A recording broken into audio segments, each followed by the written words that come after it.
ендеше сабағымызды бастайық. Жалпы кеттік. Арамызда мені танымайтындар бар ма? Кім таниды, кім танымайды мені? Мен вообще бірінші рет көріп тұрғандар бар ма мына сабақтан? Вообще ағайсыз кімсіз дегендер. Кім таниды, кім танымайды? Танимын, танымайын деп жазып кетейікші. Танимын дейді, танимын дейді. Танымайтындар бар ма? Вообще бірінші рет көріп тұрған, бүгін группа қосылғандар. Элия танымаймын дейді, тағы кім танымайды?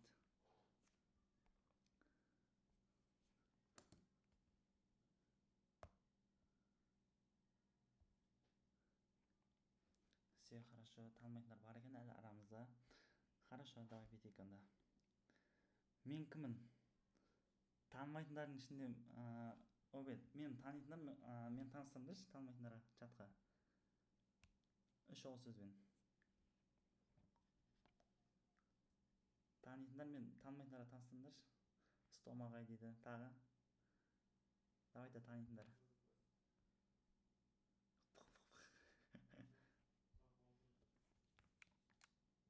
Медблогер дейді күшті. Шон 04. Керемет. Ағайыстым 24 сары бала дейді. Менделеев дейді. Күшті, рахмет барлықтарыңа. Стом дейді. Қызы жоқ. Мен жай бәрін біледі екенсіңдер ғой. Күшті. Мен танымайтындар. Танитындарға мен танитындар, танымайтындарға бір түсіндіріп өтті. Тормоздығы бар дейді. Ондай бар, иә, мойындаймын. Хорошо, ертең онда кеттік. Рахмет барлықтарыңа. Танитындар, танымайтындар таныстырдық. Енді мен өзім таныстырайын. Жалпы мен қарапайым ауылдың қара баласымын. Шырайлы Шымкент қаласының Абай ауылында дүниеге келген болатынмын. Но мен 9 сыныпта аяқтаған кезде тұрмын. Тұрмын, недовольный болып тұр ғой. Иә,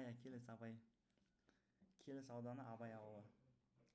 Сол Келес ауданы Абай ауылының тумасы боламын 2004 жылғы. Но мен 9 сыныпта аяқтаған кезде тұрмын.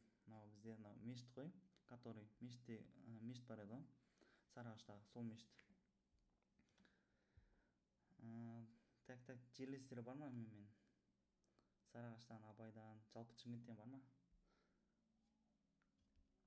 Иә, күшті. Мен дейді, керемет. Кеттік анда. Шымнанмын дейді, шым бармыз ғой Абайдан. Күшті, молодец. Кеттік анда. Но бізде жалпы осы 9 сыныпта бітірген кезде тұрмын. Мен де қарапайым ауылдың қара баласымын. Мені былай көбісі андай байдың баласы, андай блогер деп ойлайды. Но мен де кәдімгі қарапайым ауылда өскен баламын өзім, ауылдың қара баласымын.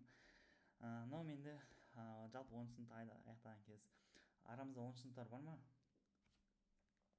10 сыныпта оқитындар который. Кім бар 10 сыныптардан? Рахметолла бар дейді. Қалғандарымыз 11 ма? Хорошо дейді. Но менде 10 сыныпта бітірген кезде, хорошо, қалғандар 11 екен. Но мен 10 сыныпта бітіргендегі түрім. Мына жерде түрімді қарасаңдаршы. Мен ол кезде қандай едім? Мен жалпы 10 сыныпта аяқтаған кезде мен өзіме сенімсіз болдым. Кім боламын, қайда барамын деген сұрақ мазалайтын еді. Онан кейін енді 10 сынып болған соң, мына жақта 1 жылдан соң мектеп бітіреміз уже. Если, допустим, мен ұбт-дан құлап қалсам ше, тапсыра алмай қалсам ше деген қорқыныштар болатын. Дәл осындай қорқыныштар кімде бар қазір 10-11 сыныптарда? Стресс, өзіңді басқалармен салыстыру, басқалар менен мықты оқиды, басқалар жоғары жинап жатыр деген сияқты салыстыру болатын. Ата-ананың үмітін ақтай алмай қалсам не болады деп осындай 10 сыныпта жалпы осындай болатын. Арамызда бар ма? Кімде сондай бар? 10-11 сыныптар. Дәл дейді. Даже мына жерде 11 сыныптардың көбісі не ғой, әлі кім болатынын білмейді, әлі қайда баратынын білмейді да. Мен ол сұрақты 10 сыныпта ойланған болатын ол сұрақтарға жалпы. Сөйтіп, 25 май 11 класста мектеп бітіру кешіне барғанбыз, короче. Сөйтіп енді мектеп бітіресің, енді 1 жылдан кейін дәл осы 11 сыныптардың орнында 1 жылдан кейін менде болатынды түсіндім да. сол кезден бастап мен өзіме нақты өзім алдыма мақсаттар қойып короче мен уже ұбт жақсылап дайындалмасам болмайды деп уже мен өзіме сөз берген болатын дәл сол 10 сынып кезінде. Солай мына 10 сыныпты аяқтадық. Сөйтіп бүйтеміз 11 сынып. Мынау міне 11 сыныпты аяқтаған кез, который мына 24 май. Бізде сол 25 майды салып кетеді, сендерде 25-те болмайды екен ғой. Мына бізде 24 май, осы мектеп бітіретін бір күн алдын. Мына мен класстасым, жалпы 10 сынып аяқтаған кез. Солай мен өзімді сол 10 сыныптан бастап өзім қолға алып ұбт дайындықты бастым. Енді мен алдағы 11 сынып болған соң ата-анамның үмітін ақтауым керек. ұбт-дан 130 плюс балл жинап мен грантқа түсемін деп сол кезде 10 сынып біткен соң өзіме сөз берген болатынмын. Сөйтіп мен Алматыда оқимын деп, Алматыға мен үшін өте үлкен арман еді ше. Прям Алматыға түсемін деп. Реально қызық болатын маған ше. Мен до того мен сол 11 сыныпқа дейін вообще Алматыға барып көрмегенмін ғой. Просто Алматыны просто әшейін көктөбеден көретін, көктөбеден просто әшейін көретін едік та. И өте қызық болатын еді. И Асфендияр деген кезде бүкіл айтатын еді Асфендиярға түссе мықты деп. Сөйтіп Асфендиярға түсемін, Алматыда оқимын деп өзіме солай мақсат қойған болатын. И сосын қатты енді шетелге шыққым келетін. Андай турецкий сериалдар бар, турецкий сериалдар көрген соң андай Турцияға барғым келеді. Дубай, одан кейін Дубайға барғым келеді. Енді былай менде бірінші очередь Дубай болды. Дубайға қатты барғым келетін. Одан кейінгі очередь Турцияға. Турцияда андай сериалдар бар ғой. Аты кім еді? Б-дан келетін бар еді ғой, Өзчевит деген. Соның киноларын көріп қызық еді ғой. Турецкий сериалдар сол Турцияға қатты барғым келетін. Андай кемелермен, паромдармен ше. Солай мен Бурак Өзчевит. Сөйтіп мен осылай дәл осылай 11 сынып мектеп бітіреміз. Уже мен мектеп бітірген соң уже грант ұбт ғой. Нағыз ұбтын тапсыратын уақыт, короче. Сөйтіп енді менде де былай өзіме уверенный болдым деп айта алмаймын.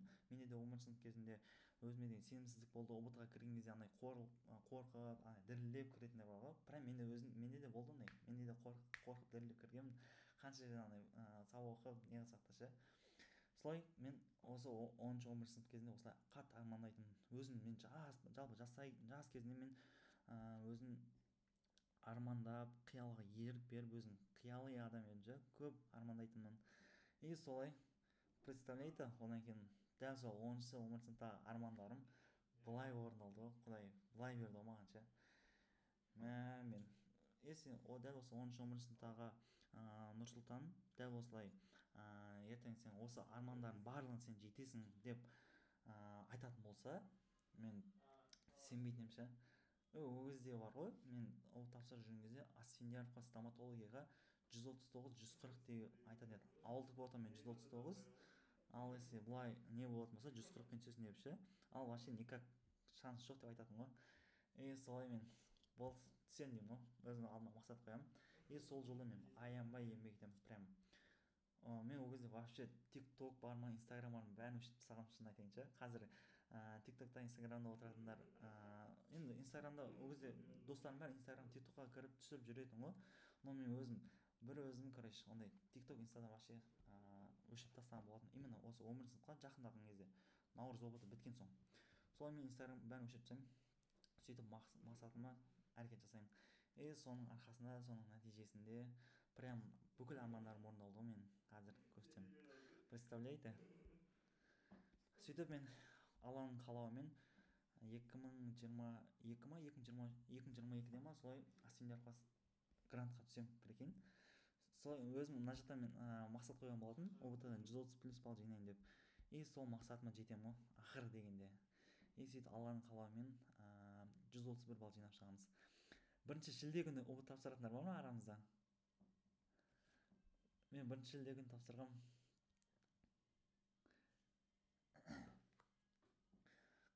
Сөйтіп мен қарапайым ауылдың қара баласы, прям ауылда класстастарым ешқайсысы ондай неге түспеген. Осы Алматыдан прям өзім классында ешқайсысы Алматыға түспеген. Бәрі сол Шымкентте түсті, бәрі Шымкентке түсті да, Шымкентке кетті. Қарағандыға кеткендер болды, не знаю. Бірақ осы Алматыға мен өзім жалғыз өзім түстім да. Солай Алланың қалауымен ұбт-дан 131 балл жинадық. И мына жақтан Асфендияров класс, именно өзім армандаған міне асфендиярда Алматыда оқимын деп өзім стоматологияға түсемін деп осылай өзімнің мақсатым орындалған болатын. Так менің кезімде айтайын. Менің кезімде оқу сауаттылығы 20 балл болатын, мен 20-да 18 жинадым. Қазақстан тарихы бізде общий 15 балл болатын, 15-те мен 13 балл жинадым. Одан кейін мат сауаттылық 15-ке 15, прям мат сауаттылық бар ғой, жаным сүйетін еді мат сауаттылық ше. Прям андай былай мат сауаттылықтан ешқандай курсқа қатысқан есімде жоқ, просто ол нұсқа талдау көретін мен ше, мат сауаттылықтан қатты көп нұсқа талдау көремін. И мен вообще мат сауаттылықтан ондай курсқа қатыспағанмын. Сөйтіп мат сауаттылық 15-ке 15 болады. Тарих 15-ке 13, сосын биология 45-ке 43 болады. Ема мен биологияны көп екен ғой химиядан. Ема сөйтіп биология бізде 45 балл болатын, мен 45-тен 43 балл жинайтын боламын. И химия 42 болыпты. 43-42, 43-те 42. Сөйтіп алған қалаумен 131 балл жинап шықтым. И бір қызық айтайыншы. Дәл осы мен осы ұбт тапсырып боламын ғой. Мен осы бірінші шілде күні ұбт тапсырамын ғой, сол бірінші шілде күні ұбт тапсырып шығамын. Сөйтіп ұбт тапсырып шығамын, аяқта мен өзіме сенімді болып тұрамын да. Жыбы бір 136 ма, бір 137 шығады деп тұрамын ғой. И дәл сол моментте завершить басқан кезде былай 131 шығып тұр ғой.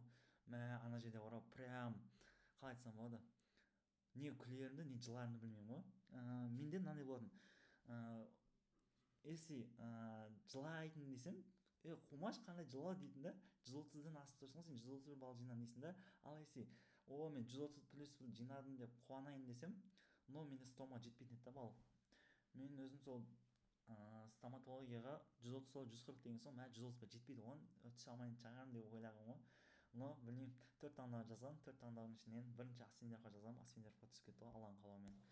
И ол кезде невозможно деген нәрсе возможно болып кетті, прикинь, 131 баллмен асфенге түсіп кеттік. Солай бірінші шілде күні ұбт тапсырдым, 131 балл жинап асфенге түсіп арманым орындалды. Бұл өзім осы асфенге түспей тұрып, осы ауылда жүрген кезде Алматыға түспей тұрып, неған армандаған жоспар, армандаған ше, осының бәрі орындалды да. И прикинь, қазір көп оқушылар мынандай да, қазір 11 сыныптардың көп оқушыларда ұбт как өмірдің соңы сияқты көрсетеді ше. Ну негізі ұбт бар ғой, вообще негізі өмірдің соңы емес. ұбт жалпы просто ол өмірдің бір сынағы деп қабылдау керек та. Если өте алмай қалсаң да былай қатты қайғырып не болмайды. Если негізі ұбт-дан кейін бар ғой, мынандай үлкен есік ашылады сендерге ше. Прям үлкен есік ашылады. ұбт просто сендер андай ауылда жүрген соң былай қатты ауылда жүріп ауылда дайындаласың ғой. Олай қатты не болмаған соң, ауылда жүрген соң былай қатты білмейді да. ұбт сенің өмірің соңы сияқты көрінеді. Ал сен ұбт-дан шығып былай не қылсаң, қалай айтсам болады, қалаға келесің ғой, оқуға түсесің, қалаға түсесің, жалпы уже өмірдің соңы емес екенін түсінесің да. Уже ұбт-дан кейін менде үлкен бір есік ашылды ғой. Андай мен кішкентай бөлмеде жүретін да, сол кішкентай бөлмеде мен үлкен бір неге шықтым да. Или бүйтейін, мен бір кішкентай көлшікте жүрдім, сол көлшіктен мен мұхитқа шықтым десем болады ше.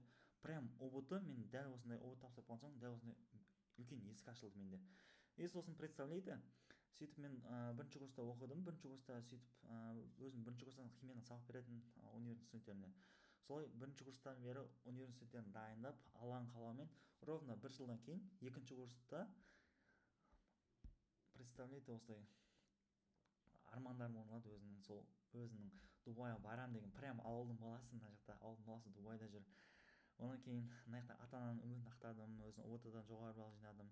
Содан кейін мынау Турция өзінің сериалы бар ғой, мынау отыр ғой, Борак Өзчевит.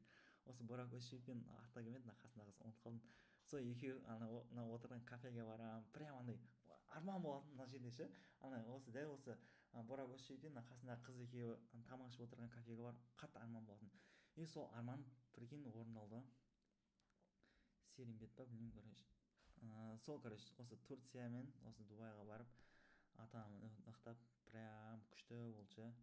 И мен бұның бәрін сендерге не үшін айтып жатырмын, просто андай қатты стресске түсіп кетпеңдер. Енді сәл шыдаңдаршы, сәл мен сендерге бұның бәрін мотивация болсын деп айтып жатырмын. Просто бір ай қалды, бір ай ғана сәл бір жерлерін көтеріп сәл оқып дайындалсаңдар, уже былай кетеді ғой, өмірдің үлкен есігі ашылып, өзің арман мақсаттарыңа қарай уже әрекет жасайсыңдар. Енді мен прям бірден Дубайға бірден Турцияға бардым деп айта алмаймын, но осы жаққа бару үшін мен қолдан келген бар әрекет жасадым да, и алла тағала менің осы өзім мақсаттарымды орындап осылай нәтижеге жеткізді. Турцияға да бардық, Дубайға бардық, ата анамның өтінен ақтап осылай керемет армандарымызды орындадық. Прям балалық армандар ғой енді. Енді ауылда жерде өскен соң қатты шетелге шығу барлық адам арман деп ойлаймын. Дәл осылай бізде бұның бәрін сендерге просто мотивация болсын деп айтып жатырмын.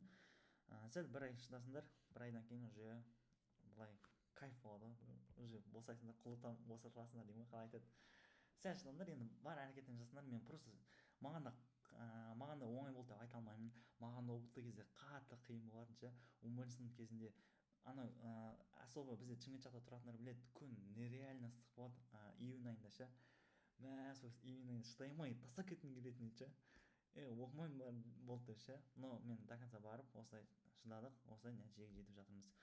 Енді сендерге де барлықтарыңа өзің сол армандарыңа, мақсаттарыңа жетуіңе тілектеспін. Еш уайымдамаңдар. Құдай қаласа, Алла қаласа барлық өздерінің нелерінде арман мақсаттарын орындап, ұбт-дан жақсы балл жинап, қалаған нелеріңе грантқа түсесіңдер. Бұл мен сендердің мысалдарым да, просто мен дәл осы жолды жүріп өткем, и это возможно, да, ондай невозможно деп ойламаңдар, барлығын орындайсыңдар. Асфенге де түсесіңдер, өздерің медицина, стоматолог түсесіңдер, ол жағын уайымдамаңдар, құдай қаласа. Просто ниет етіп әрекет жасасыңдар, болды. Қалған барлығы орындалады. Қараңдар да, мына кездегі Нұрсұлтанмен, мына кездегі Нұрсұлтанның түрін қараңдар, и мына жақтағы Нұрсұлтанды қараңдар. Прям разница бар ма? Сол достар, жалпы өзімнің қысқаша таныстырып кететін болсам, осылай. Өзінің бұл өмірдің бір кішкентай бір жетістіктерім десем де болады. Бейби кеттік анда. Жалпы осыдан қорытындыла келе өзімді жалпы таныстыратын болсам, жалпы мен жайлы 3 факт жаттап алыңдар. Нұрсұлтан ағай кім деген кезде былай айтасыңдар. Біріншісі ұбт 131 балл иегері, тот самый Асфендиярда оқитын стоматолог, одан кейін 20 жасар миллионер химик. Қазір мен 20 жастамын. 20 жаста Асфендиярда стоматологияда 3-ші курста оқимын. Асфенде ең бай стоматолог десеңдер де болады. Асфенде ең бай стоматолог десеңдер таниды мені. Асфен студенттер бәрі таниды почти біраз. Жалпы осы мен жайлы 3 факт. Жаттап алыңыздар. В целом, өзімді таныстырып кететін болсам, осы мен танымайтындар болса, сіздермен таныстық деген ойдамын. Танысқаныма өте қуаныштымын. Жалпы осы менің ұбт жолым. Бұл мен универге түскендегі жолым ғой, но әлі ұбт жолын айтпадым. ұбт жолында қандай қиындықтар болып, жаңағы қиындықтар ғой, примерно соны ашып айтамын алдағы уақыттарда, құдай қаласа. Қандай қателік жасау керек, қандай қателіктер жасамау керек, мен өзім барлық өзімнің опыттарыммен алдағы уақытта бөлісемін. Но әзірге осылай танысаңыздар, осыны жетеді әзірге. Хорошо?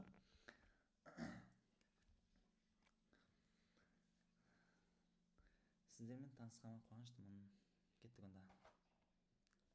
Жаңа бір группада бір бала жазып отыр еді, неді тестті бір жақтан алдыңыз ба алмадыңыз ба деп. Оны маған білмеймін, 11 сыныптың бір қыз жіберген болатын маған. Ағай осыны шығарып беріңіз деп. Соны қостым мен. Білмеймін, короче. Маған сол 11 сынып қызы сондай сұрады есеп.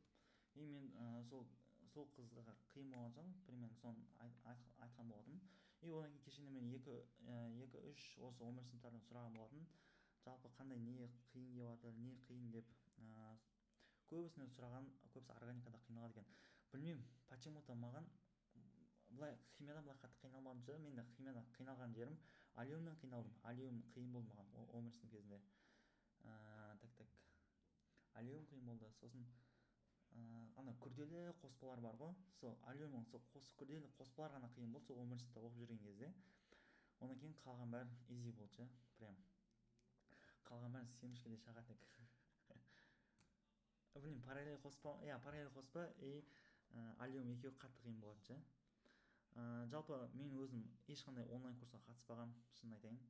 ешқандай онлайн ондай 140 дей ма, одан кейін бауыржан ағай химиядан дайындайтын, биологиядан оны ешқандай онлайн курсқа қатыспағанмын. Мен только өзім ауылдағы ағаймен дайындалған болатынмын. Абай ауылында Рахымжан деген ағай, сол ағайға қатысып дайындалдым.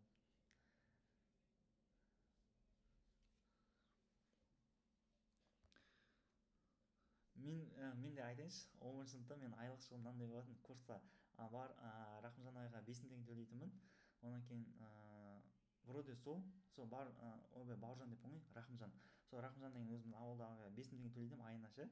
И прикинь, былай болады, ағай еще өз сомасы 5 мың теңге да. И сосын ағай айтады, кім наурыз оптадан 40+ балл жинайтын болса деді да, и мен соған тегін қыламын деді да, тегін дайындаймын деді да. Сөйтіп қуанып кеткесін наурыздан 45-те 44 алғансың ғой. Сөйтіп ағай даже тегін оқыдым мен. Февральдан бастап тегін оқыдым. Наурыздан бастап тегін оқыдым ғой. Я Рахымжан сол химиядан беретін. В целом осы, короче. Былай қатты онлайн курсқа қатыспағанмын. Сол только химиядан дайындалдым. Биологияны өзім қатты кітап оқитынмын ше. Биологиядан солай өзім дайындалған. Менде бас фокус, айтайыншы, қазір осы жерде 11 сыныптар, сендерде бас фокус бар ғой, химия және биология болу керек. Анай тарих бар ма, математика бар ма, керек емес, оларды дайындалмай ақ қойыңдар. Олар бір 15 балл ғой, 15 баллды былай әшейін жинап аласыңдар ғой. Хорошо? Просто сендерге совет. Просто биология мен химияға бас фокус қойыңдар. Хорошо?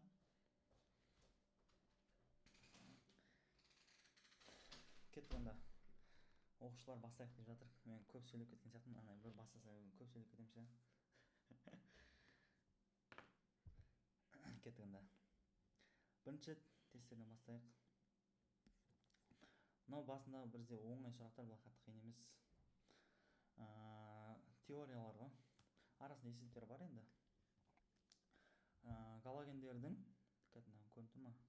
Жазатын түйжен сұрайын. Галогендердің бром, йод агрегатты күйлері қандай дейді? Д болады, жыбы айтам дейді. Так. Мына жерде көп оқушылар қателескен жер мына жер ғой. Мына жерде қарайды, примерно галогенде бром, йод дейді, примерно мына жерде йод қатты дейді. Көбісі мына жерде Б вариант белгілеп кетеді ше. Но Б варианты қате болады. Неге? Себебі бізде бірінші бром сұрап тұр. Мынауын деген. Так. Бром сұрап тұр. Бром бізде, ойбай. Наяқтан планшетті ұстамалы біраз өтті ше. Мына жерде қатты сұйық емес, бізде сұйық қатты болады. Неге? Себебі біздің бром бізде сұйық, ал йод бізде қатты агрегат күйде болады. Давайте кеттік. Бұл енді теория ғой. Теорияны былай кітаптан оқып өздерің қалай саласыңдар. Онан кейін СО2 осындай реакция берілген. Реакциясында орнаған тепе-теңдікті СО түзілу жағына қалай ығыстырамыз дейді. СО, бізде мына СО мынау, дұрыс па? Дәл осыны түзілу жағына ығыстыру керек. Яғни бізде мына жаққа қарай ығыстыру керек. Бұл жаққа қарай ығыстыру үшін не істейміз? Бүйтейік. Варианттармен жұмыс істеу керек. СО2 концентрациясын арттыру. Но тоже вроде оңай сұрақ ше. Мына СО2 деген концентрациясын, мысалы мына жақтан дәл осы СО2 концентрациясын арттырасың, и СО2 концентрациясы көп болып артып кетеді да, и ол мына қарай оң қарай жылжиды. Сөйтіп СО2 қарай ығысады. Сөйтіп бізде дұрыс жауап А вариант болады. Мына қысымды жоғарылату дейді. Қысымды жоғарылататын болсақ не болады? Допустим, осы жерде дәл осы жерде қысымды жоғарылаттық. Қайда ығысады? Бізде қысым кезде бізде алдына коэффициент санаймыз. Бізде СО2 алдына коэффициент 1, мына қатты затты есептелмейді. Онан кейін мына алдында 2. Бізде 1-2 қатынас. Бізде қысымды жоғарылататын болсақ, бізде қарама-қарсы бағытқа ығысады. Яғни бізде мынау сол жаққа қарай ығысып кетеді, аз жақ қарай. Мынау жатпайды. Мына СО2 концентрациясы кемітетін болсаң, тоже сол жаққа қарай ығысады. Мынау тоже жатпайды, қалғаны ешқайсы жатпайды. Бізде мынау дұрыс жауап А вариант. Кстати, қыздар, жігіттер, қазір есептер болады, сол есептер кезде түсінбеген сұрақтар болса сұрап отырайық, хорошо? Мынау вроде түсінікті деген ойдамын барлықтарыңа. Если түсінбеген жерлерің болса, чатқа жазыңдар, ағай түсінбей қалдым деп. И дәл сол жерде түсіндіріп өтетін боламын, хорошо? мынау бізде екінші сұрақ. Енді баста оңай сұрақтардан бастап енді сәл миды үйретіп кеттік. Мына органика дейді, изопрен дейді. Изопреннің бізде атау қалай, басқаша аты?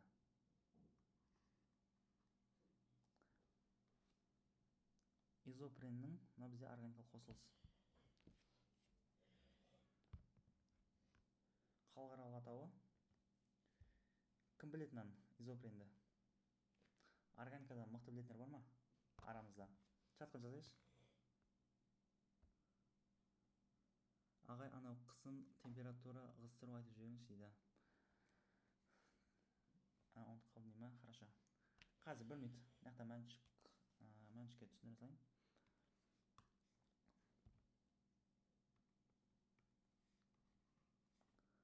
Мынандай ғой.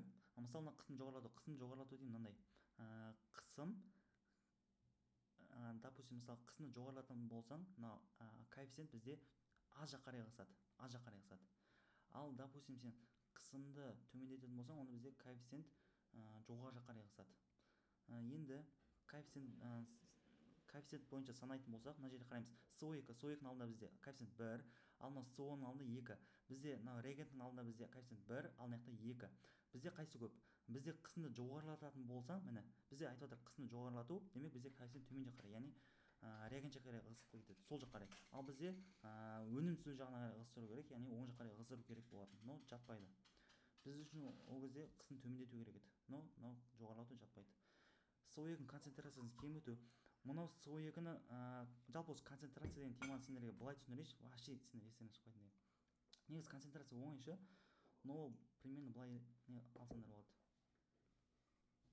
Ой, мен жақта қойып кеттім. Так. Дәл осындай, мысалы, примерно дәл осындай су бар деп елестететін, мына ортасына былай бөлесіңдер. Примерно ортасына бөлініп тұр деп есептейсіңдер. Мына бізде реагент жағы, ал мына бізде өнім жағы. И мынаның ішінде мына бочка деп алайық. Дәл осы бочкада, бочканың ішінде дәл осындай су бар. Дәл осы бочканың ішінде су тұр ғой. Енді қараймыз. Мына жақта бізде не бар? СО2 бар и көміртек бар. Ал мына жақта только су ғана бар, дұрыс па? Мына бочканың іші, бочканың екі жағы. Енді айтып жатыр, СО2-ның концентрациясын кеміту дейді. Мына бочканың ішінде дәл осындай су тұр. Дәл осы мен суды аламын да, мына жақта мысалы 2 шелек суды алып сыртқа төгіп тастаймын. Себебі мына жақта кеміту деп тұр ғой. Кеміту деген суды шығарып тастау деген сөз. Енді бочка негізі бірдей, мына ортада мына көрінбейтін бөліп тұратын, не? Енді мына жақтан суды шығарып тастайтын болсаң, мысалы мына жақта су, ол бізде мына жақтан су азайып қалады, примерно осындай болып қалады. Осы жерге дейін азайып қалады, дұрыс па? Так, цветін басқа цветпен істейінші. Примерно су осы жерге дейін азайып қалған кезде, бізде мына жақта су көп болғандықтан ол мына қарай ығысып кетеді. Себебі чтобы мынандай бәрін осындай бір тепе-теңдікте ұстау үшін. Сол бізден сол жаққа ығысып кетеді. Ал если мен мына жаққа, допустим, осы жақта наоборот, мына жаққа су құятын болсам, мына жақта су көбейіп кетеді да, ол мына қарай ығысады. Примерно осы концентрацияның темасы осындай ғой. Мына жақта айтып жатыр, дәл осы сен мына жерде СО2-ні кеміту деп тұр. СО2-ның концентрациясын кемітетін болсақ, онда бізде сол жаққа қарай ығысады. Одан кейін температураны бүйтеміз. Температураны төмендету дейді. Қарайық. Бізде температураны төмендеткен кезде қайда ығысады? Минус Q ма или плюс Q ма? Температураны төмендеткен кезде қайда? Плюсқа или минусқа? Вот, дұрыс. Температураны төмендеткен кезде бізде плюс жаққа қарай ығысады. Плюс Q жаққа қарай. Бізде қараймыз. Мына жерде плюс Q бар ма? Плюс Q жоқ. Оны былай есептесіне болады. Мысалы, мына минус Q ғой. Мен жақта өшіре салайын. Так.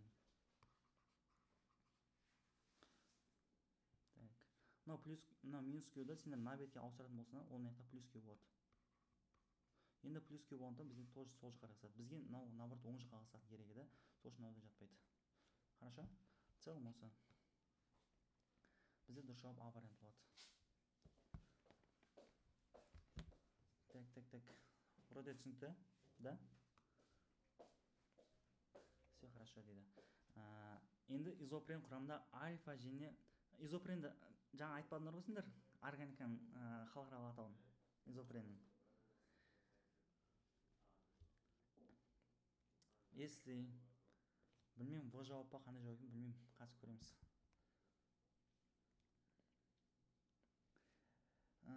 Так, бутаден дейді. Иә, бутаден, но қандай бутаден?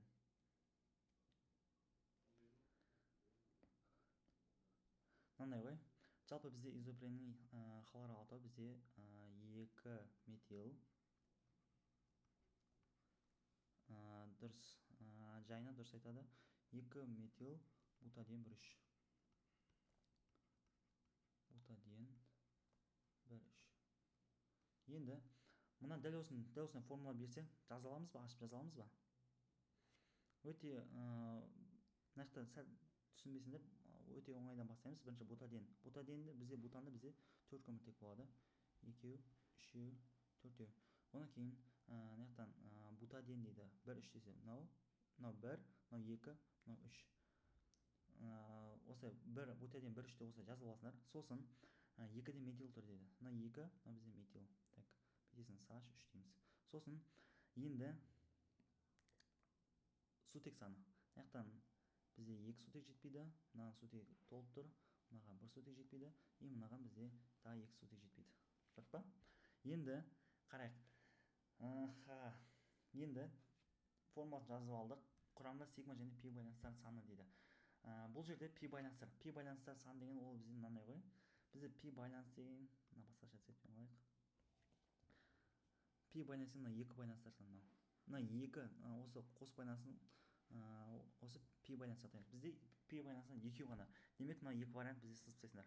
Уже сендердің вариантты дұрыс вариант табу ықпалдық 50% артты.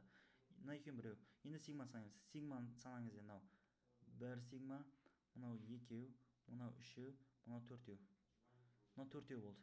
Енді мынау 4 сигма тұр ғой. 4 сигмадан бұрын бөлек мына жерде сутектердің арасында тағы сигма ойнаса. 4-ке 2 қоссаң 6, 6-ға 2 8, мұнамен 9, мұнамен 12. Дұрыс, 12 пи және 12 сигма және 2 пи байланыс. Хорошо, мына екі чаттарын біліп жүндерін изопрен десе ертең жаза алмай қалсаңдар тағы қиын болады. Хорошо, жалпы изопрен осы. Сапалық реакция. Что там? Калий перманганат жата ма? Аллегитер сапалық реакция бола ма? Бола ма или боламай ма?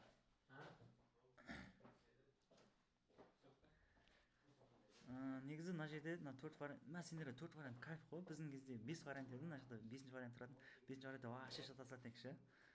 Сендер 4 вариант ол кайф қой мына жерде. Мынаны бүйтесіңдер, мынаны сызып тастайсыңдар. Мына жерде ол концентраторшыл вообще сапалық реакция емес. Ана калий перманганаты тоже жатпайды, ол аллегиттерге вообще сапалық реакция жатпайды. Бром су, енді бром су көп жерде сапалық реакция, но дұрыс жауап ол тоже жатпайды. Бізде мынау күміс бір оксидінің аммиакта ерітіндісі болады. Дұрыс жауап. Бұл тоже оңай сұрақтар болатын. Түсіндік па? Бұл тоже сапалық реакциялардың бәрін жақтау керек. Сапалық реакцияларды. Сосын так. Темаға басқа жақ қоя аласың ба? Өтініш. Сөйтіп бізде күміс бір оксидінің аммиакта ерітіндісі аллегитер сапалық реакция болып табылады. Вот, мына есеп уже басталды. Кеттік онда. Мына жерде оны оқимыз. Мысалы, сірке қышқыл масса үлесі 9% ерітіндісін алу үшін масса үлесі 1%-ық 150 мл асханалық сірке суына 70% сірке эссенциясы. Мұны сірке эссенциясы деген сөзді туралы не біледі, кім не біледі? Не ол жалпы сірке эссенциясы деген? Сірке эссенциясы деген. Мен мысалы оқып кетіп жаттым, біз түсінбей қалдық. Естулеріңіз бар, ол жайлы ештеңе білмейміз. Кім не біледі? Сірке эссенциясы деген не ол жалпы? Не үшін ол сірке эссенциясы деп берді? Жалпы сірке эссенциясы деген вообще кітапта жоқ нәрсе ше? Но андай сол ОБТ құрастыратындардың, ОБТ тест құрастыратындардың бір несі сондай ғой. Негізі түсінбей қаласың ше, сірке эссенциясы деген не? Бізде кәдімгі үйде қолданылатын уксусная кислота білесіңдер ғой, сірке қышқылы. бізде қараңдар, сірке қышқылын білеміз, иә, үйде қолданатын уксусная кислота. Ол бізде жалпы формасы С3СОH формасы, дұрыс па? Енді бізде дәл осы үйде қолданатын уксусная кислотаның бізде қышқылдық процент бар ғой, өзінің бізде әр қышқылдың өзінің қышқылдық пайызы болады. Бізде дәл осы үйдегі уксусная кислотаның бізде қышқылдық пайызы бар, ол бізде 6-9%. Көрдіңдер ма? Үйдегі уксусная кислотаның ана иісі бар ғой, ескенген кезде мұрныңыз жарады ғой, дұрыс па? Соның өзі какой-то бір 6-9% қышқылдық дәрежесі бойынша уксусная кислота. Енді қараңдар, дәл осы сірке эссенциясы бар ғой, дәл осы сірке эссенциясының жалпы формасы мынау тоже сірке С3СОH. Просто оның проценті басқаша. Процент қанша деп ойлайсыңдар?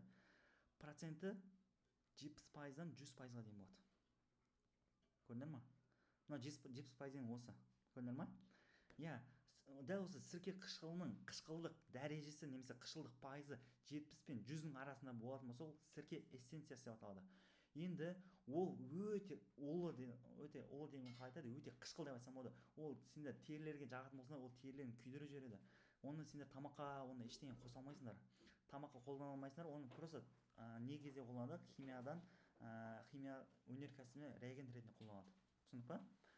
Оны бұл жайлы соны естіпегендіктерін сондықтан болар, сірке эссенциясы деген ол бізде химия өнеркәсібінде жалпы технологияда қолданылады.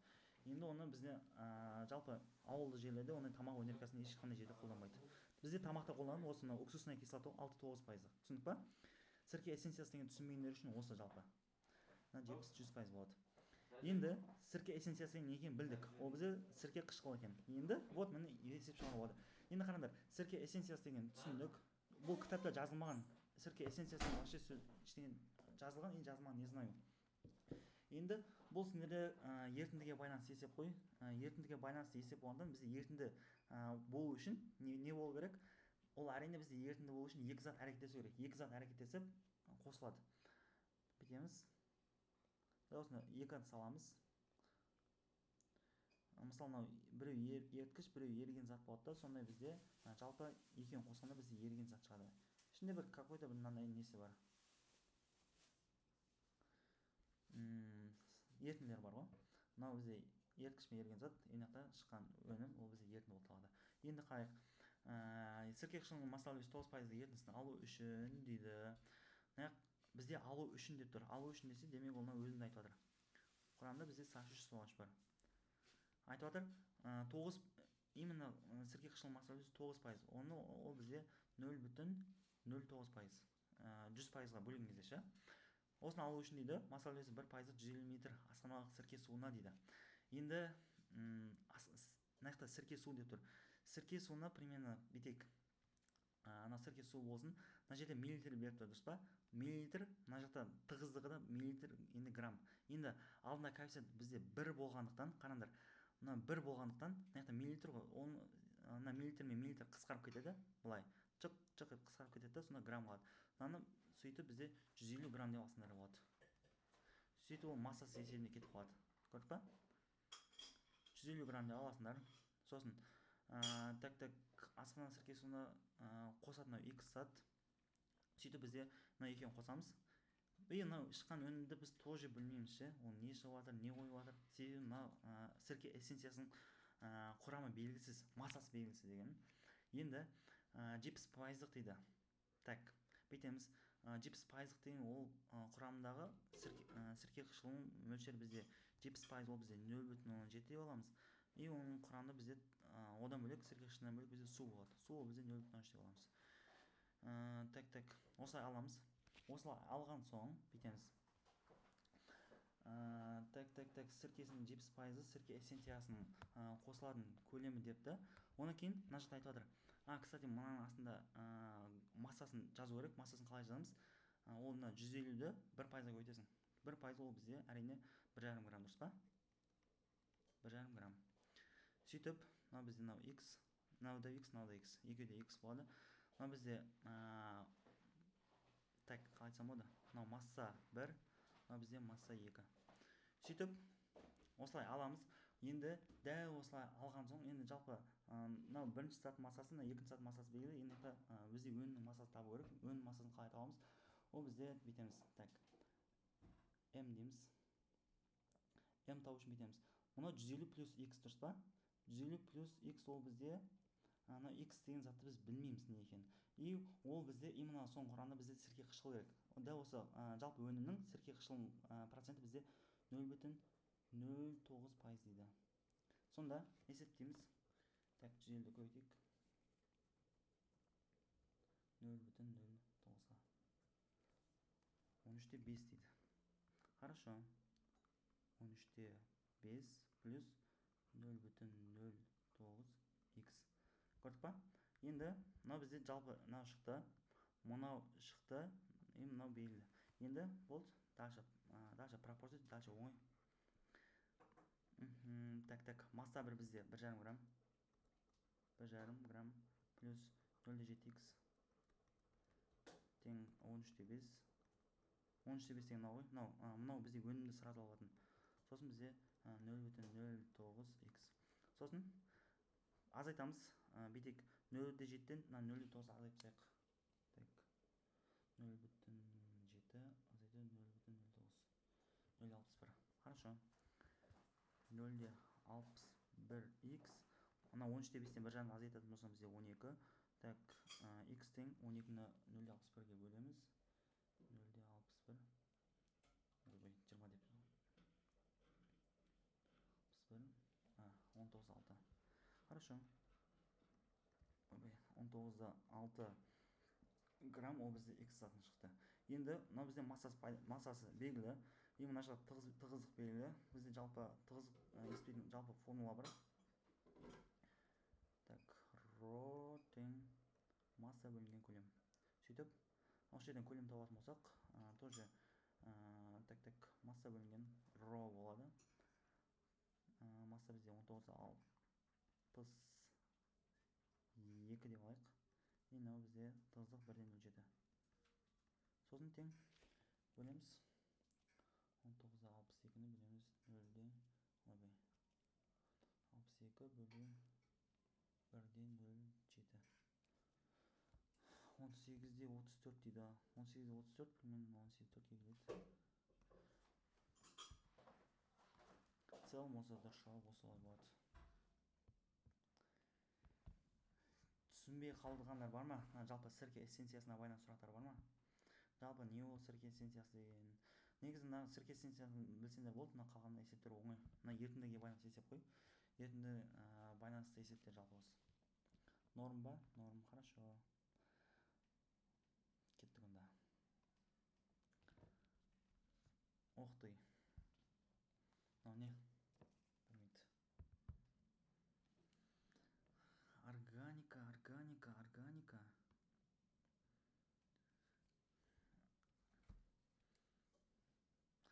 Так.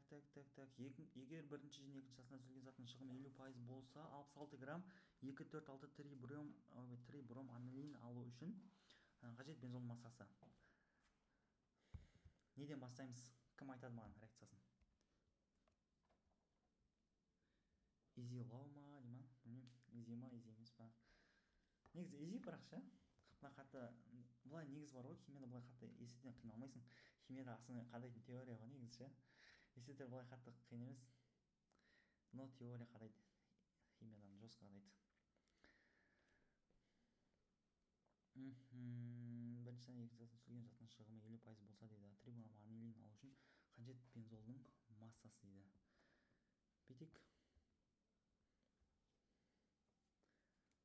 Бүйтейік онда. Так, бірінші бензол бастаймыз. Әрине бізде бірінші бензолда масалады реакцияның бәрі. Салт H6 не қосамыз? Әрине бізде хлор қосамыз. Хлор қосқан кезде қосылады салт H5 хлор и плюс H хлор. Сосын екінші реакция бар. Екінші реакцияда дәл осында салт H5 хлорды аламыз. Оған бізде не қосамыз? Так, трибром анилин алу үшін бізде аммиак. NH3. Сосын қосқан кезде бізде С6 орындар ауысады. Мына хлор мына жаққа кетеді, салт H5 NH2. Сосын дальше бізде мына алдында коэффициент өзгереді ше. Алдында бізде мынау 2 болады да. Мына бізде мен ашық ой жазайын деп жатырмын ғой. Тік и NH4 хлор плюс NH4 хлориді шығады. Аммоний хлориді. Аммоний хлориді. И сосын бізде жаңағы сalt H5 NH2-ні аламыз қайтадан. И бұған не қосамыз? Бромика.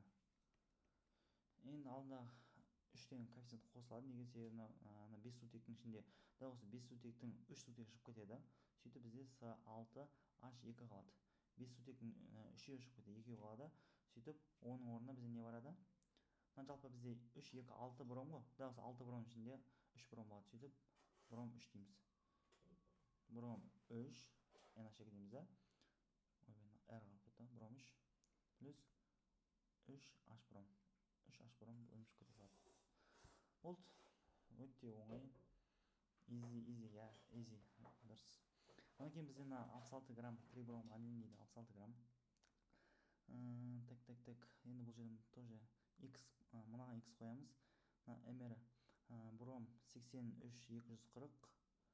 Мынау 72, 74, 76, 14, 90, 330 болады екен. Сосын мынау бізде X қоймай қойын, MN есептей салайын. Так, 14, 16, жалпы бізде 93 болады. И бөлеміз просто. Так. 93 көбейту 66 бөлу 30. 18,6 дейді. Хорошо. Енді 18,6, бірақ мына жерде енді қараңдар. Осы бірінші мен именно осы бірінші екінші сатысында бізде түзілген заттың шығымы 50% болса, мына шығым деген сөзді ол бізде шығым деп айтады ғой.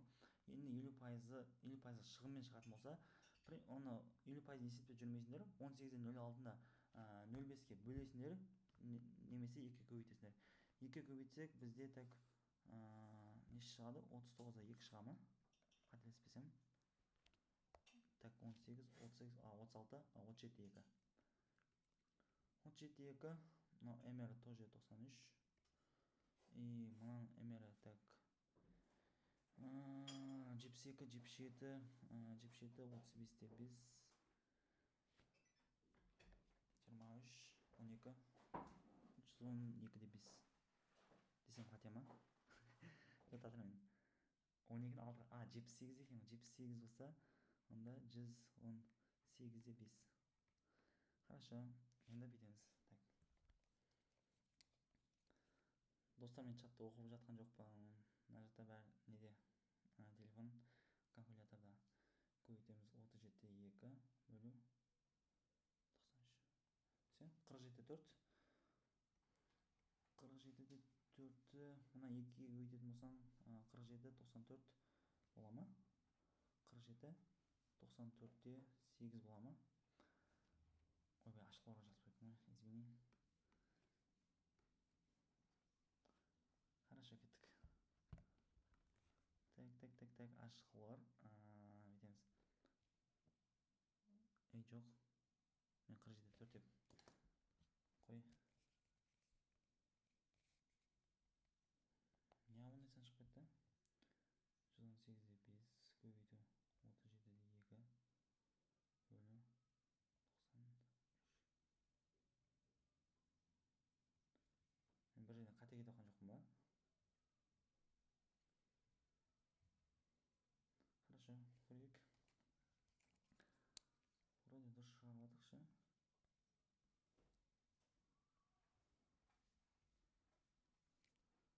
Салты, MR 330, мынанікі 93.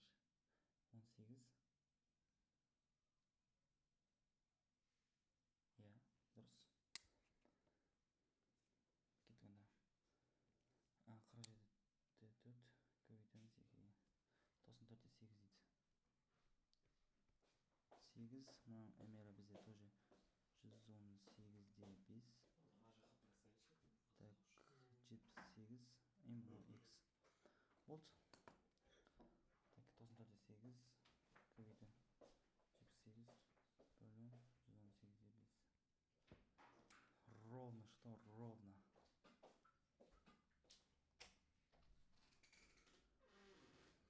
осы басқа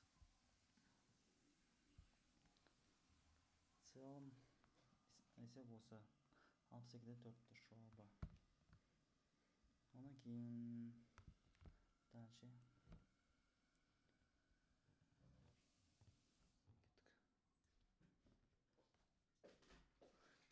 Күрделі эфир тоже оңай, оп-оңай сұрақ қой. Күрделі эфир деген оңай ғой. Так, күрделі эфир деген не ол?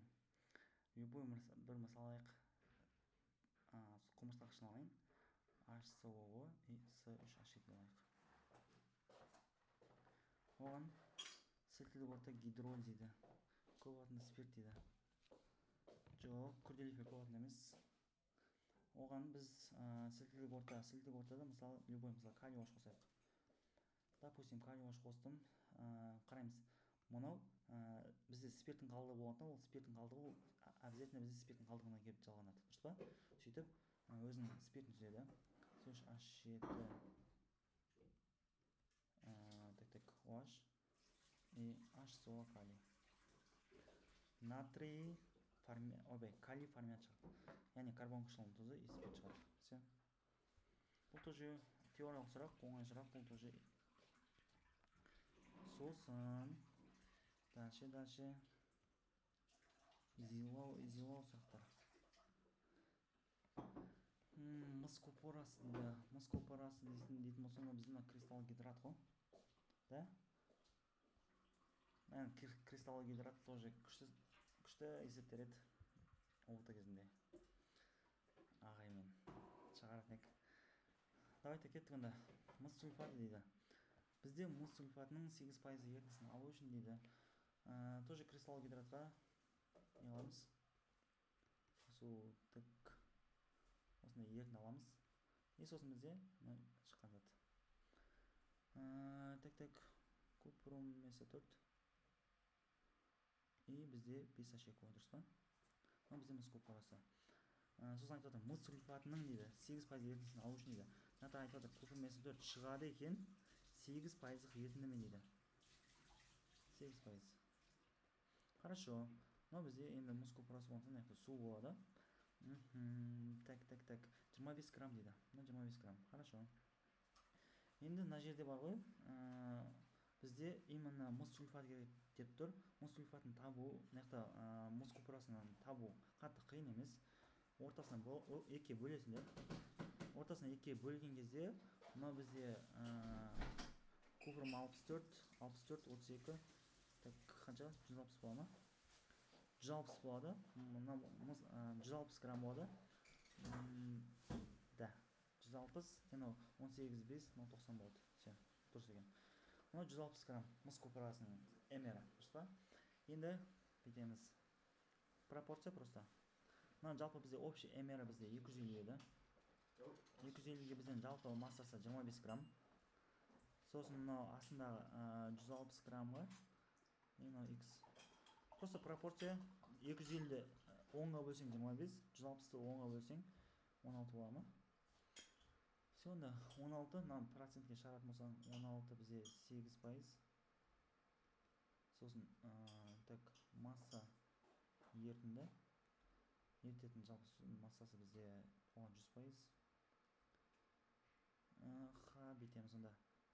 Бетеміз тоже 8-ді 2 бөлсең 16 ма? 100-ді 2 бөлсең 200. Сонда жалпы бізде 200 екен. Оны бізде жалпы массасы бізде 200 грамм. 200-ден 25 бізде 175. Тоже easy сұрақ. Тоже easy сұрақ, easy. Так. Мәнау. Тотық сандырғыш пен тотықтырғыш бар ма? Мектеп кезде күйдірген еді. Нақты кім айтып бере алады? Тотық сандырғыш деген мынау, тотықтырғыш деген мынау. И оны вообще шатаспайтындай қылып. Қанша күрделірек берсе де шатаспайтындай қылып. Ұнамайды дейді. Осыны жаттап реально қиын еді маған ше. Мынау қайсы тотық сандырғыш, қайсы ТШШ, қайсы ТТШ деп ше. Но оның жаттаудың оңай жолы бар. Айтайын ба? Қалай жаттау керек? Айтпа сол. Мида ашытады кәдімгідей. Мида ашытатыны бар енді. ондай бар. Сендерге қазір сабаққа до конца қарап отырыңдар. До конца мына жақтан вообще не қылмайтындай кетеміз. Естен шықпайтындай қылып жаттап алыңдар. ТТШ міне. ТТШ деген тотықтырғыш, ал ТСШ деген ол жерде тотықсандырғыш, дұрыс па? Қайсысын естейді, қайсысын не қылады? Негізі бұны жаттау қиын. Но осыны жаттап алсаңдар болды. Тотықтырғыш деген ол бізде электронды не істейді? Электронды олар бізде өзіне қосып алады.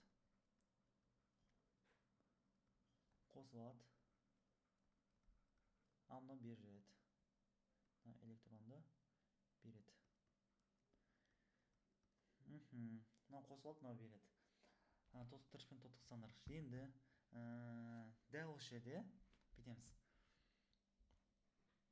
Қалай ол қосып алады, қалай беріп жібереді деген ол реакция қарасыңдар, түсініп берейінші.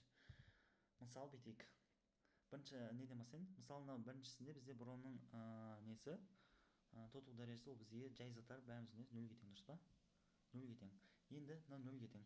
Мынау калий иодидімен әрекеттескен кезде бізде калий бромид шығады. Енді қараңдар, мына жерде абсолютно бізде -1, дұрыс па? Енді дәл осы жерде заңдылықты қараңдар. Бізде міне 0 и -1 бар, дұрыс па? Енді мынау мына жерде заңдылықты түсініп алыңдар.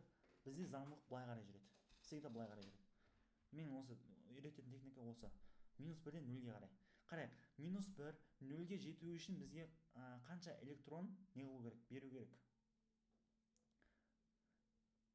Қарайық, мысалы мына жерде айтады, мына -1, 0-ге жету үшін бізге -1 керек деп айтады. -1 мен -1 қосатын болса, не ол -2 болып кетеді. Жата ма? Жоқ, әрине жатпайды. Бізге жату үшін не керек?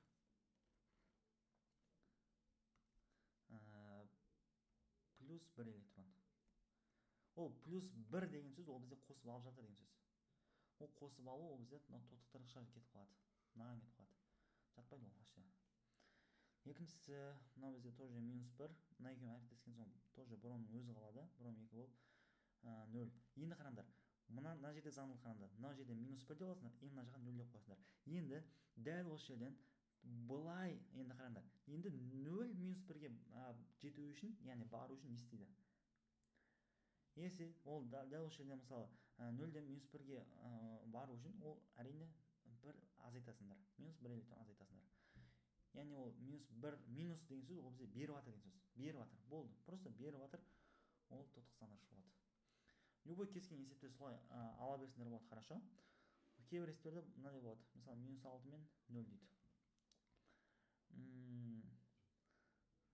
Мысалы, допустим, мына жерде бром деп алайық. Бром. Мына жерде тоже бром.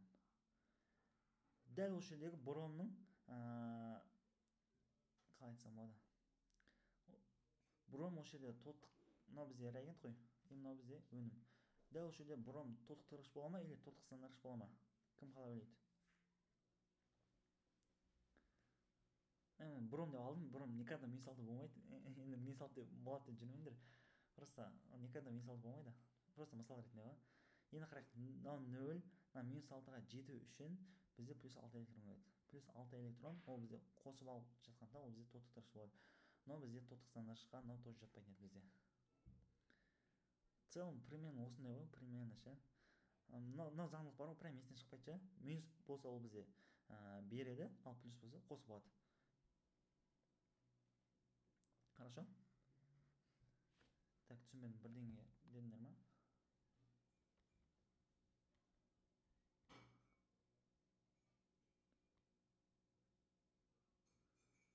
Электролиз ерітіндісіндегі катод, анод дей ма?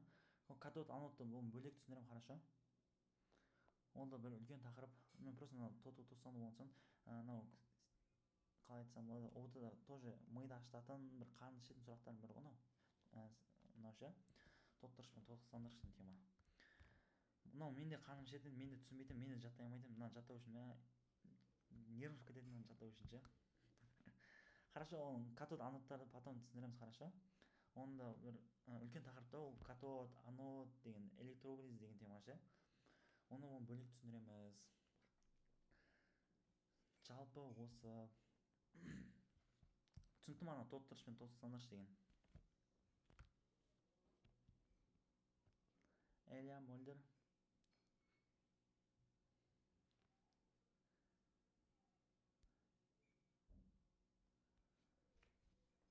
Мольдер, что там, түсіндік па? Түсінбей қалдық па? Ехехехей. Хорошо, кеттік анда. Бүйтейік онда. Вроде бәрі түсінікті. Түсінікті болып жатыр ма барлығы? Екі ғана оқып шығапты ғой соңына дейін. Или слишком изи қылып жібердім ба, или слишком оңай болып кетті ма, білмеймін.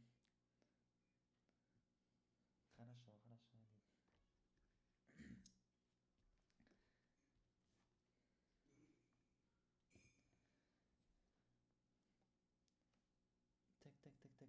Бүйтейінші. Четко болды ма? Түсінікті болды. Түсініп, хотя бы өздеріңе бір нәрсе болсын алсаңдар да, мен өте қуаныштымын. Хотя бы мынаның бір зат болсын түсінсеңдер, ол ертең ортада сендерге 1 балл болсын, ол плюс та. Ертең сендер 1 балл сендердің мына өмірлеріңді шешуі мүмкін да. Хорошо? 1 баллға бола андай грантқа түсе алмағандар көп, сондықтан 1 баллын өзің былай жібермеңдер.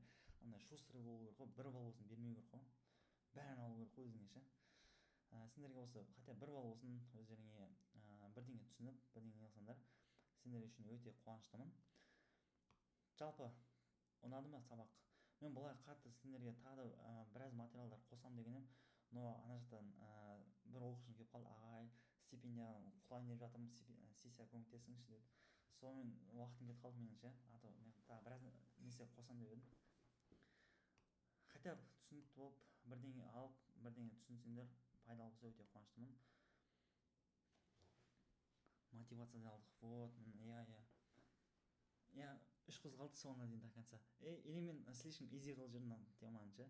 Ендігіде бір ана күрделі бір есептермен әкелмесем, миды ана шайқайтын ше. Енді келесі эфирде сол күрделі нелермен әкелмесем, мынаны изи деп не оңай кетті. Басында оңай сұрақтан бастап едім. Хорошо. Болғанда, главный қатысқандарыңа, главный не болса, түсінікті болса, пайдалы болса, өте қуаныштымын. Енді шаштыңдар ма? Хорошо, енді өздеріңде сол мотивация болсын. Енді менде ағай бірге дайындалайық, ағай мен де стомға түсем, ағай мен де аспенге түсем дейді. Көп студенттер, көп оқушылар жазады ше, мотивация болшы, прям мотивация алып, ағай мен де химиядан дайындаңызшы, өзіңіз жолыңызбен бөлісіңізші деп. Иә, ана жақта Жайна бар, тағы ана жақта қыздар балдар бар, енді сұрайтын ше, ағай көмектесіңізші, үйретіңізші деп. Жалпы қыздар жігіттер, кім енді 3 қыз қалды ғой, наурыз опытыда қанша алдыңдар, или наурыз опыт тапсырдыңдар ма, қанша алдыңдар, кім қандай уровеньде жүр, кім қандай деңгейде жүр, кім Мөлдір бармадық, Элия, Жайна сен тоже бармадың, иә? Элия, что там? Төмен ба? Примерно именно химия төмен ба, или не қиын? Қаңтарда 45 ағам, ойбой. Хотя бір 80-90 әрекет жасайық, наурыз опытыда да. Бұйырса құдай қаласа, наурыз опытыда да сол әрекет жасайық. Если давайте бірге дайындалайық десеңдер, дайындалайық химиядан. И сосын мен ана өзімді қолдан бір фишкам бар ше, прям менің осы бүкіл армандарыма көмектескен фишкалар бар, мен өзім көмектескенше. И сол фишкалармен сендермен де бөліссем да. Сол фишкалармен бөлісіп, сендерге мотивация беріп, сәл ана өмірге деген құлшыныс арттырып, жем деп тұрғанда Мұрат Әділді болып кеткен ба? Солай, короче, сәл шустрить етіп, енді 1 ай қалды, 1 ай сәл, до конца сәл бір қиналайық. Ну, ертең грантқа түсіп кетсең соң, мына өмір бал болады да. Мен сендерге живой примермін да, живой пример сендерге мысалмын. Дәл осылай, Алла қаласа, дайындалайық, деп жатқан студенттер көп ше, ағай химиядан курс ашыңызшы, ағай дайындаңызшы деп. Солай мен сендердің просто деңгейлерін білейін дедім да. Мен просто андай прям дәл осындай бәрін четкий андай 5 жасар бала түсіндіресің ғой, 5 жасар бала химия үйретесің ғой, дәл солай үйреткенді өзім жақсы көремін ше, прям андай шашып тұрып аяқтан мынау бір, мынау екі деп қой. Дәл осылай үйретеміз, құдай қаласа бірге дайындалайық деп жатқан оқушылар бар. Сонымен бірге дайындалайық десіңдер, бірге дайындалайық құдай қаласа, хорошо. Енді сендер уақыты қашан? Примерно июньде шығар, да?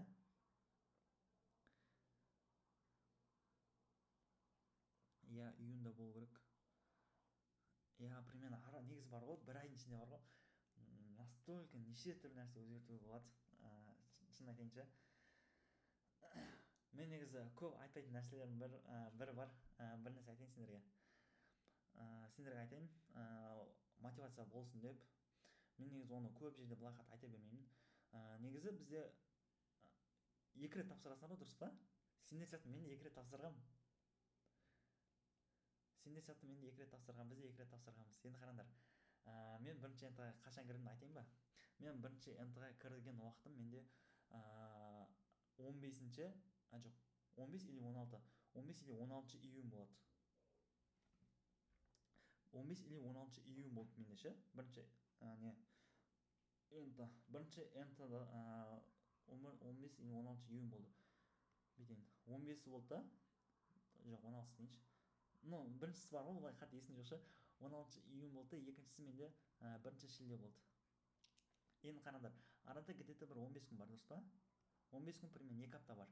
Енді мен именно 16 күн кіремін да, мен ОБТ-дан 116 балл жинап шығамын. И ол кезде тарихты айтсаңдаршы, мен бар ғой, өмірі мен айтадым ғой, мен только баспен биохимия мен баспен кіргенмін ғой. Мен даже тарих пен математика вообще ондай курсқа қатыспаған, оқымаған ғой. Сөйтіп мен тарихтан қанша 7 алып қаламын ғой, 15-тен 7 балл алып қаламын ғой. И тарихтан мен 8 балл ұтылып қаламын, йо деймін ғой. Сөйтіп мен 2 апта бойы тарих оқимын ғой. Прикинь, представляете? Именно ол кезде мен биологиядан 44 балл аламын. Ол кезде біріншісінде биологиядан жоғары болады, екіншісінде 39 или 40 болады химиядан, 45-тен ше. Сөйтіп мен бар фокусты тарихқа қоямын ғой. Сөйтіп осы 15 күнім бар ғой, мен шын айтайын, примерно 10-12 күн мен тарих оқыдым ғой. Сөйтіп тарихты бір 7-ден мен 13-ке көтердім да. И биологияны тоже 43-ке, и химияны 42-ге көтеріп, солай екіншісіне мен 131 балл жинадым ғой. В целом осындай не болған. Ойлаңдаршы, мен 15 күнде, қараңдар, мен осы 15 күннің ішінде мен 116-дан 131-ге дейін арасында қанша балл? 15 балл, дұрыс па? Мен 15 күнде 15 балл қостым, дұрыс па? Енді қараңдар, сендерде арада бір ай бар, бір айда 30 күн деп, 30 күн деп 30 примерно 40 күн ғой. Мысалы июльдің бір 3-4-те тапсыратындар бар ғой, дұрыс па? 35-40 күн бар. 35-40 күнде 35-40 балл тоже қосуға болады. Сендер айтайын, 35-40 не болса жылбы өлім дегенде 20-25 балл қосуға болады сендерге ше. Если реально дайындалған дейсіңдер. Мен осы 15 күнде 15 балл қостым. Ойлаңдаршы. Мен тарих оқыдым, мен ешқандай не оқымадым. Ана өлім ба болып тұр ғой? Ана өлім болып тұр ма? Сиқыр ма, равно сиқыр ма, айтшы. В целом осы ғой, короче. Просто сендер андай сендер күшін білмей тұрсыңдар ше. И мен сол кезде тоже андай бұл менікі былай сиқыр болды деген, сиқыр болатын жағдайға мен тоже өзімде бір техника әсер етті. Мен өзім қолданатын техника, мен ол техника еш жерде айтпағам. Осы уақытқа дейін инстаграмға еш жерде айтпағам ол техниканы ше.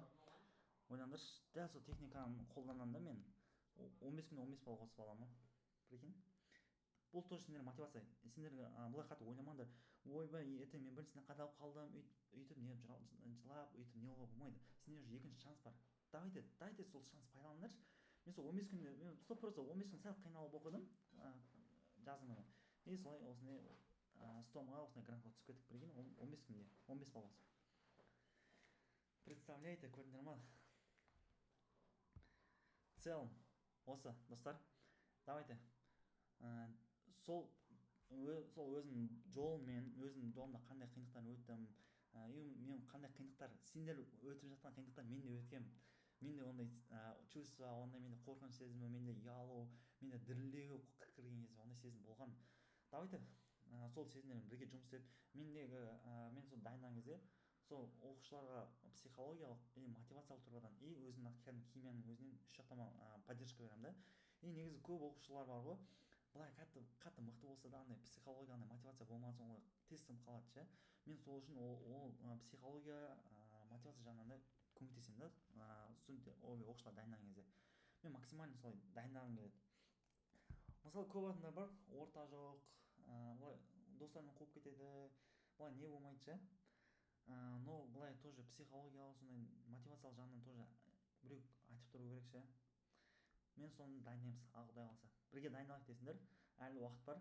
Бүгін 20-сы, где-то 40 күн бар екен. 40 күнде смело 40 балл қоса болады.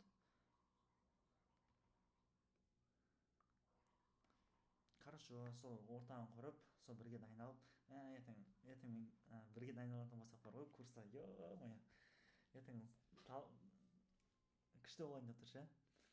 Мен просто әлі неге былай кірмей жатырмын ше, ертең кіретін болсам. Давайте кеттік, бірге дайындалайық дейтін болса кеттік анда. Мен сендерге примерно қалай дайындаламыз, не істеймін деп қоямын, соны айтып өтейін. Мынандай, ертең допустим мысалы мені біреу журналист келіп 131 балл алымның сыры неде деп айтатын болса, мен бір ауыз сөзбен қайталау деп айтатын едім.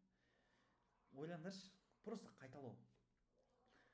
Мен сендерге сол дайындайтын деп жатқан сол тоже қайталау, еске түсіру барлығын. И сол теорияға дайындалу. Мен основном сол теорияға көп көңіл бөлемін, себебі бізде жалпы сендерде НТ-да 40 сұрақ қой, 40 сұрақтың где-то бір 12-13 есебі ғана есеп келеді, ал қалғанның барлығы бізде не береді, қалай айтсам болады, теория береді. Мен осы 130 балл алымның сыры не десе, просто қайтала деп айтатын. Кім айтады маған, мен білесіңдер ме, биология кітап бар ғой, биология 7, 8, 9 сыныпта неше рет оқығанын білесіңдер ме? Қанша рет оқығанын білесіңдер ме? Қанша рет оқып, қанша рет қайталағанымды? Пал ашам. Ашып көріңдерші, пал ашып көріңдерші. Қойыңдар. 25 емес, 25 рет оқығанға шама жетпейді. 100 рет емес. Где-то қателеспесем мен 12-15 рет оқыдым. Прям бар ғой, мен бар ғой, мысалы биологияда 9 сыныпта беті и параграфын жаттап алғанмын ғой. Мысалы мен айтатын, мысалы мынандай 9-шы параграф, ол бізде мысалы 82-ші бетте мынандай бізде өсімдік жазылған деп. Мен соны прям осы 12-15 рет оқудың нәтижесінде мына 9-шы параграф, мынандай бет деген кешін мен биологияны жаттап алғанмын, білесіңдер ма? Мен просто осы 7, 8, 9-ды и 10, 11-ді өте көп қайталадым.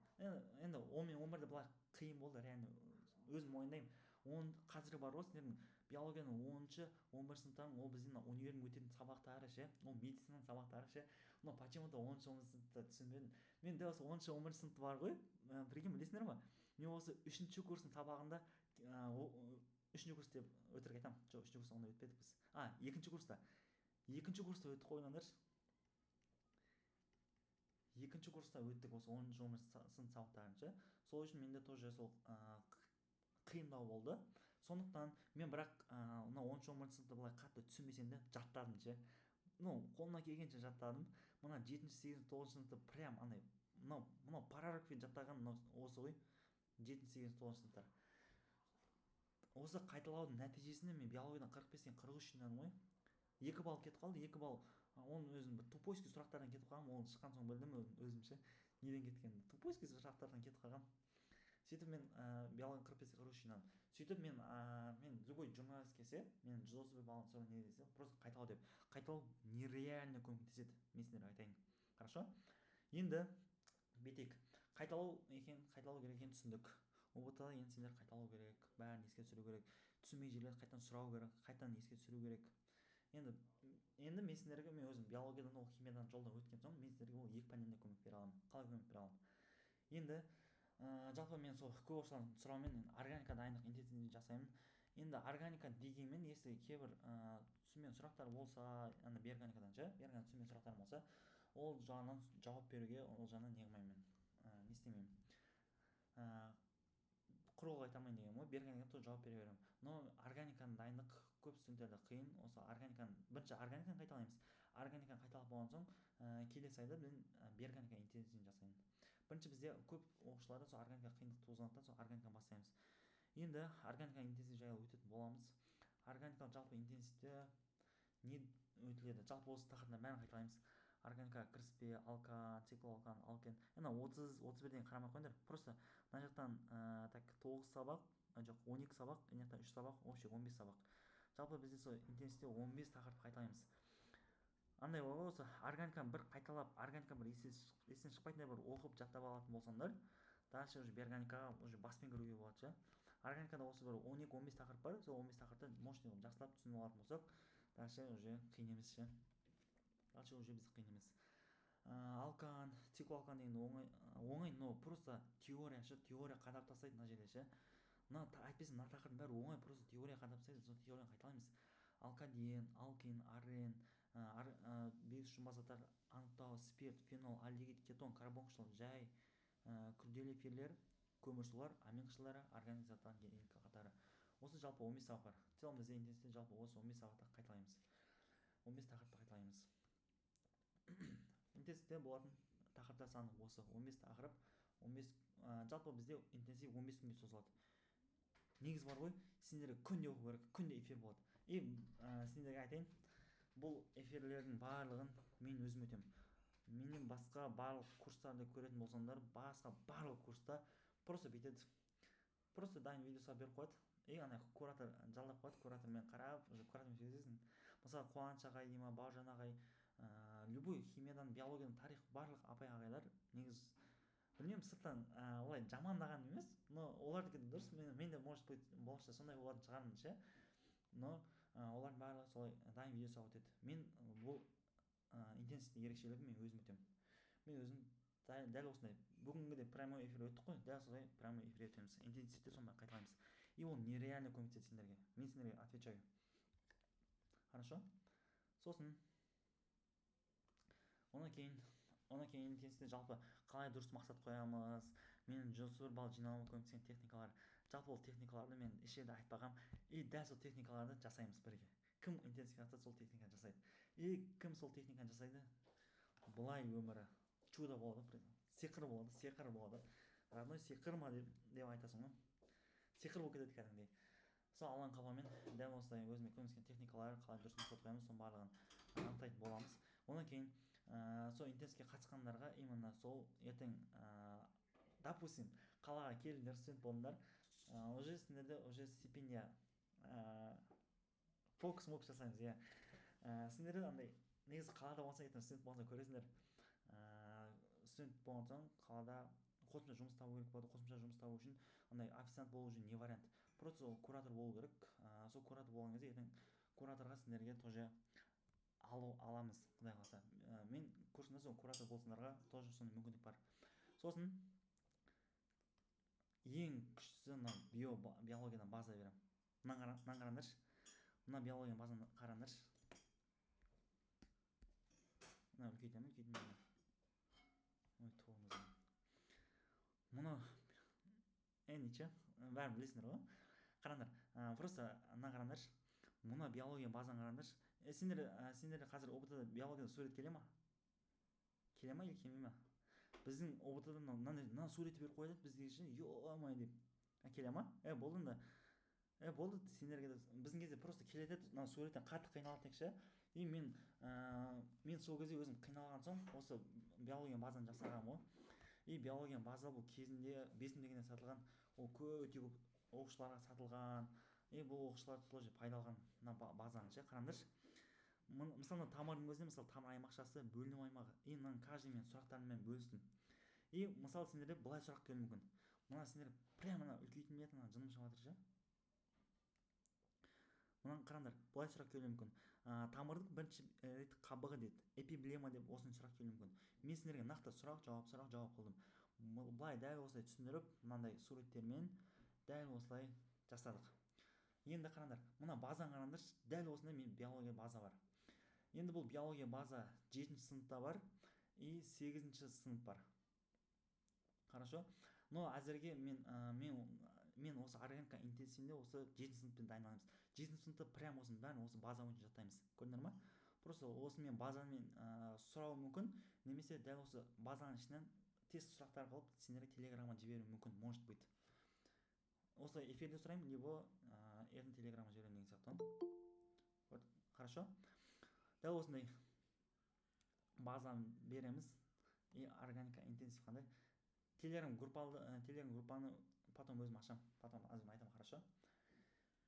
В целом осындай база, осындай интенсив, осындай жаңағы маған осы база, но базаның өзі кемі 5-10 мың теңге сатылған. И бұл биологиядан нереально көмектеседі. Биологияда мен 45-ке 43 жинауыма осы базамен дайындалдым ше. Мен өзім бар ғой, мысалы кітапты 12-15 рет оқып жаттап алғаннан кейін мына базамен дайындалған тоже өте ыңғайлы болды менде. Мына база, сосын мақсат қою, куратор болу мүмкіндігі, қалай дұрыс мақсат қоямыз. Сосын интенсивте 15 сабақ, эфир 15 эфир болады, 15 менімен бірге, именно менімен бірге эфир өтеміз. Осының бәрін қайталаймыз. Құдай қаласа, как минимум 20-30-40 балға шейін қосамыз. Нағыз болса, иншалла. Мен мына жақта сендерге айтамын, мына биологиядан, мына химиядан қатты қиналсаңдар да, мына биология база сендерге 100% қосып береді сендерге балдарың ше, қиналып жүрсіңдер. И сол жалпы интенсив жалпы жайлы осын жалпы айтатын болсам осылай. Интенсив 15 күн, 15 тақырып. Мына биология база беріледі. Именно интенсив қатысқандарға. Мына техника орындаймыз. Техниканы обязательно орындаймыз барлығымыз. В целом осы интенсив бастайын. Енді қашан бастаймыз, қашан дайындаламыз дегендер бар ма?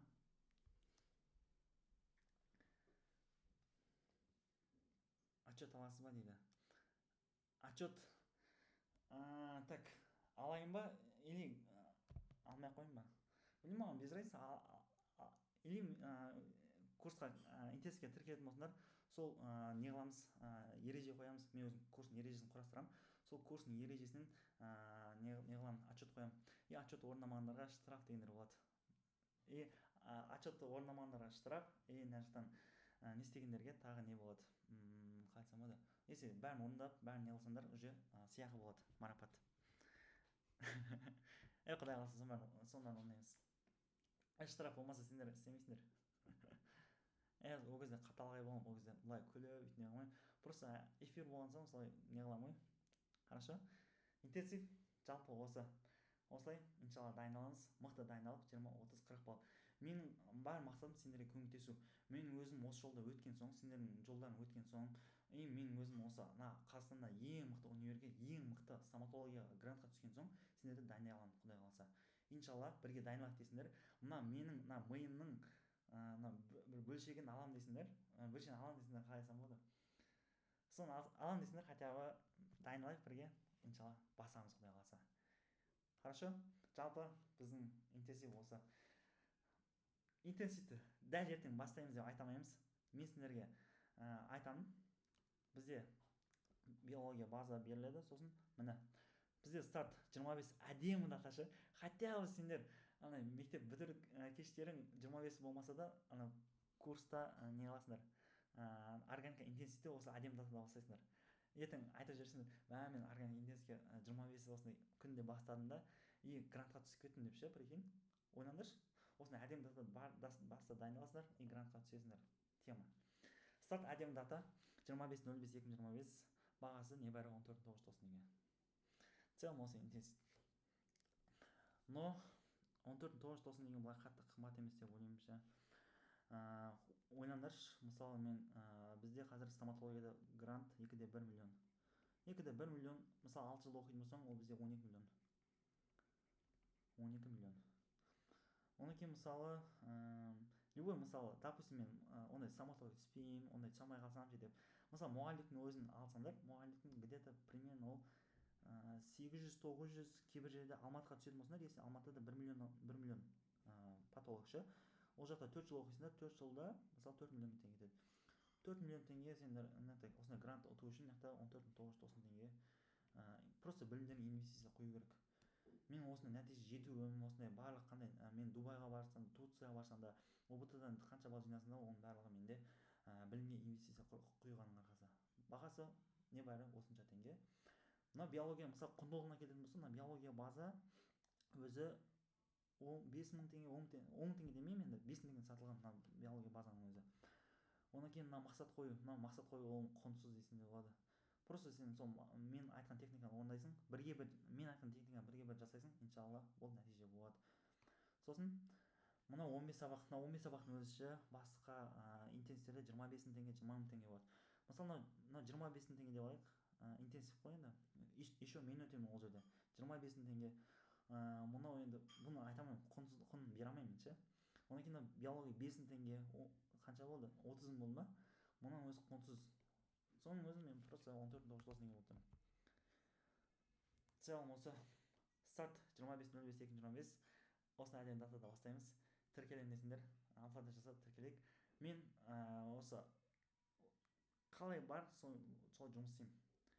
Оқушыларға нәтижеге жұмыс істеймін же. Оқушылар маған нәтижесі ертең грантқа түскен, ағай грантқа түстім деген керек маған сол нәтиже керек маған. Өйтіп просто ақша, ол просто энергия обмен. Мен сендерге сондай қандай энергия сабақ өту деген, мен сабақ өту үшін энергия керек, мен не үшін энергия керек, просто ол энергия обмен ақша. Ал мендегі сол главный нет пайдалы болу, сендерге грантқа түсуіңе өзінің ағай деп қойшы. Грантқа түстім, прям ана жылайтындар бар ғой, прям мен өзім жыламаймын, мен балама жыламайды, қыздар көбіне сөйтіп эмоция беріліп, сондай түскен қалаймын, сондай эмоцияны көріп, кайф ше. Кайф, сол нет пайдалы болу, сендерге сол нәтижеге жұмыс істеу. Түсінген сұрақтарым болса, мен сендерге дайын видео сабақ бермеймін бұл жерде ше. Ағай аяқта сабақтың көріп алдық, сіздің сабағын түсінбей қалдық, мына жерін түсінбей қалдық деп емес, просто живой эфир қайталаймыз, дайындаламыз, болды, иншалла айырамыз. В целом достар, осы интенсивтің бағасы небәрі өте арзан. Қазіргі курстардың бағасын салсам болсам әдемі ма? Әдемі деп қойсындаршы деп Нұрсұлтан сіз айтатын ғой. Или оны жігіт қызға айта ма?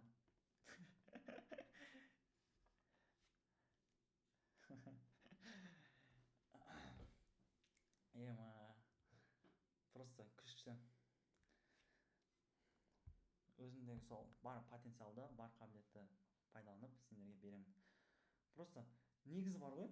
Негізі мен қазір 11 сыныптар уже 11 сыныптарға зачем олар уже бітірді ғой, өздері дайындала берсін деп қатты ойланып жүргенше, но просто ойладым ше, просто маған алла тағала осындай маған потенциал берді, осындай не берді, неге соны пайдаланбасқа деп. Хотя бы осы 11 сыныптарға соңғы бір ай болса да соны дайындалып үлгерейікші деп ше. Жалпы ниет осындай, ниет пайдалы болу.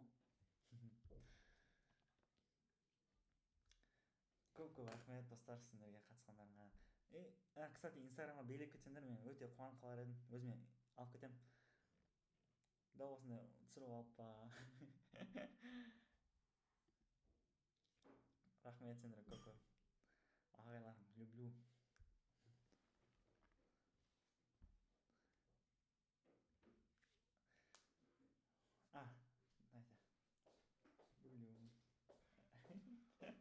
Жүрек шығып жатыр. Жүрек деймін ба?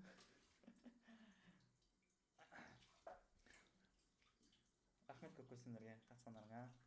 Инстаграмға сторис жазыңдар, одан да қуанып қалар едім. Түсіріп алдыңдар ма? Болды ма? Болды достар, құдай қаласа ертең құдай қаласа интенсив бастасақ, иншалла. Алла тағала мен сендерге себепші қылып жіберіп, құдай қаласа нәтижесін беретін Алла тағала ғой. Бұлай чүпкі чудо қылуы мүмкін. Сендер өздерің ойламаған жерден болады. Мен Дубайға баруым, Турцияға баруым, ол бұлай чудо болды. Чудо. Сол сияқты ұбт-да чудо болады сендерге. Иншалла.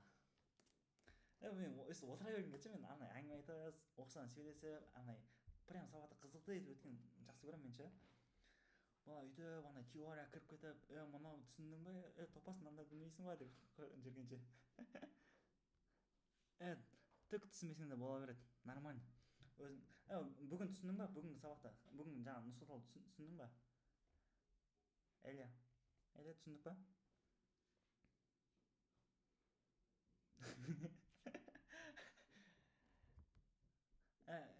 бүгінгі сабақта бүгінгі эфирді түсінсең болды уже сабақта мен бар ғой одан бетер мыжимын ғой мына жақта одан бетер ашып түсіндіремін мына эфирде нұсқаулар болса былай өтіп кеттім жаңағы качет анот дегендерді былай ашып түсіндірмедім оған просто мен өзім түсіндіретін болсам бір четкий түсіндіремін айтамын мен түсіндірмеймін ше ондай былай шала шұлда түсіндіргім келмейді мен андай оқушының миын ашасың да и мына жақтан былай ойбай осылай ішінен миды құясың и мына жақтан қайтадан жауып қоясың ми деген ана химия ғой химия мен биологияны құямын да соны жауып қоямын и сол кезде менде нәтиже болады құдай қаласа мә кайф жеңілдеп қалдым мына эфирде ше андай энергия алып тұрмын кәдімгідей прям е мое достар домалақ бастар всем рахмет спасибо мен зарядым 3 қапты қатысқандарыңа көп рахмет бізде старт 25.05.2025 сендер күтемін бірге дайындалайық түк білмесең нөл болсаң да келе бер дайындаламыз мен өзім бәрін четкий түсіндіремін хорошо иншалла алланың қалауымен грантқа бір қадам дей ма 140-қа бір қадам әне рахмет көке сау болыңдар жақсы көремін